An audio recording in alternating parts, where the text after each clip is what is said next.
Hey, salut les frutadiques, je vais retrouver Vincent qui va vous présenter une petite baie, une cerise qu'on appelle le gros michama. A tout de suite.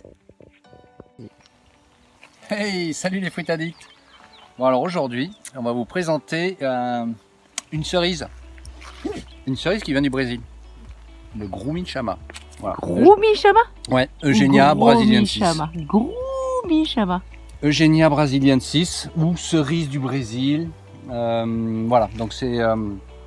On le trouve dans quelques jardins en Calédonie. Oui, ouais. C'est déjà un fruit qui a l'habitude d'être consommé un peu ici.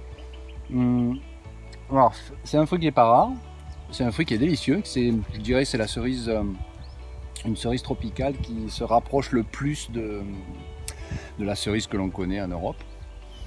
Et puis l'avantage c'est que ça fleurit et ça fructifie plusieurs fois par an. Donc, ça fructifie quand il y a des pluies en fait. Voilà, c'est très très sensible à la pluie. Donc en gros, dès qu'il y a une pluie, ça déclenche une floraison et très souvent il y a une fructification derrière. Je vous montre les fruits un peu plus près pendant que Vincent continue à vous présenter le fruit. Ouais, cet arbre-là, il est très fourni, mais ce reste des fruits de petit calibre. Oui, ils sont petits. Mais il y a pas de noyau. Le noyau est petit, montre un petit peu. Non, par contre, l'avantage, voilà, c'est ça, c'est que le noyau, il n'est pas très gros. On va essayer d'en ouvrir un là. Voilà, on s'aperçoit qu'il y a quand même pas mal de chair. Le ratio chair, là, il est quand même pas mal par rapport à la taille du fruit. Mais on a des fruits qui sont beaucoup plus gros sur d'autres variétés. Donc en fait, on a plusieurs variétés ici. Et bon, certains sont plus sucrés que d'autres, plus goûteux. D'autres sont plus gros. Et on a une sous-espèce qui est la couleur jaune. Et qui sont très bons. Et qui sont très bons aussi, un parfum assez différent. Voilà. Alors, est-ce que tu peux nous décrire un petit peu la saveur, le goût, la texture du gros michama ou de la cerise du Brésil? Bon, c'est pas évident à décrire parce que c'est... Parce que je suis pas bon en fait. Je suis pas bon pour décrire les saveurs et les goûts. Si. Mais non, mais... Vincent aime beaucoup le sucré, tout ce qui est très doux, très sucré. Je dirais que là, il y a une petite balance là, sucrée, un peu acide, mais c'est pas vraiment acide, hein, ça reste... C'est vraiment, on retrouve vraiment le goût de la cerise. En fait. Voilà, c'est vraiment. Après la texture, je dirais que c'est ce qu'il y a de plus proche de la cerise, quoi. La texture est un petit peu plus empurée, plus molle. Elle est moins ferme qu'une cerise qu'on connaît en Europe. C'est plus crémeux en bouche en fait. C'est assez intéressant. C'est pas fibreux du tout. Alors là, c'est bien cette variété parce que tu vois, les fruits sont pas très gros certes, mais les noyaux sont minuscules. Il est tombé.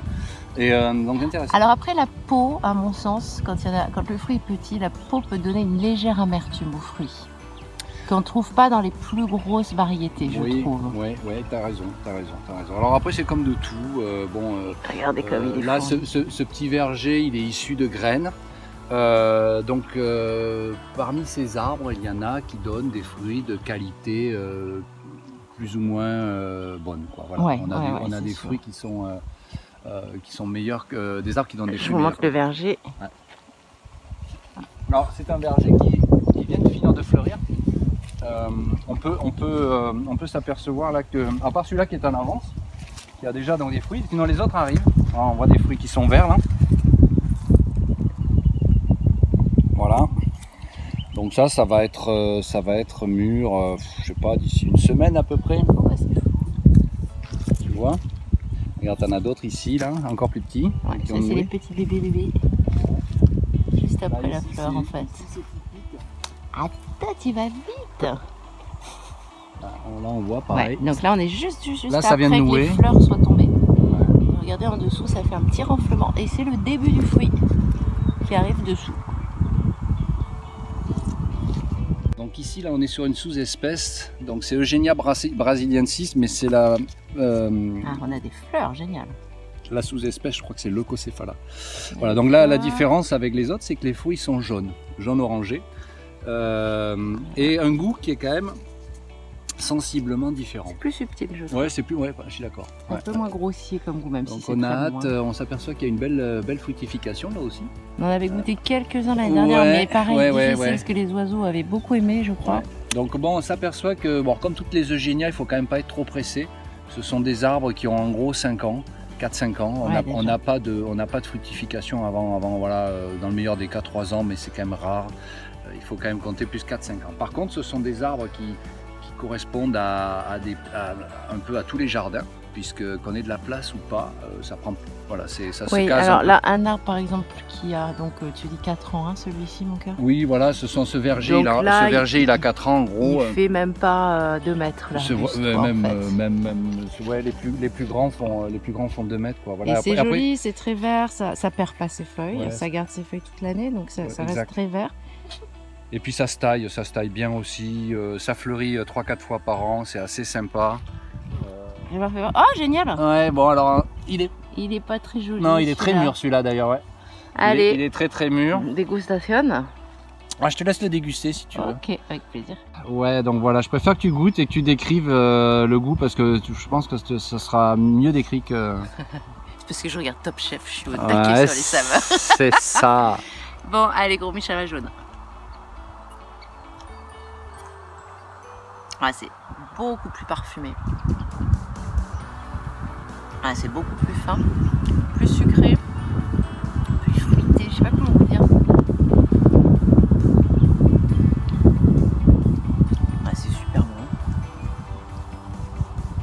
Je dirais qu'il y a une petite saveur presque d'abricot. Ah, tu l'as déjà dit la dernière fois, pourquoi? C'est les pour les jaboticabas jaunes. Ouais. Après les fruits jaunes, je pense qu'on retrouve peut-être tu vois, des textures et des goûts qui se rapprochent de l'abricot. C'est ça. Tous les fruits jaunes, c'est ça le goût d'abricot. C'est psychologique, je pense, tu vois la couleur. Ouais. Non, c'est super bon. Vraiment, il y a une très nette différence entre les rouges et les jaunes, hein, clairement. Ouais, très bon. Addict aux fruits à fond. Bon, alors, mon amour. Bah moi je suis convaincu par ce fruit. Hein. Ouais, tu lui donnerais une note de combien? Moi je pense que c'est un fruit qui mériterait bien un 17 ou un 18. Wow. Ah oui. Moi, et ça va être quoi les mangoustons et tout ça là? On va monter c'est autre à chose, plus on est autre chose, on est dans une catégorie cerise. Au niveau des baies? Au niveau de tout ce qui correspond un peu aux cerises, pour une génia, je trouve que c'est très très bon. Bon, bah moi je vais aller sur un petit 14 sur les rouges et un dur. Ouais, bah écoute, c'est moi qui c'est mon avis. Et un 15 sur les jaunes parce que franchement la saveur elle est beaucoup plus douce, beaucoup plus fruitée. Bon bah, addict ou pas? Ah moi carrément. Ouais, fruit addict. Merci beaucoup, à tout vite, tata.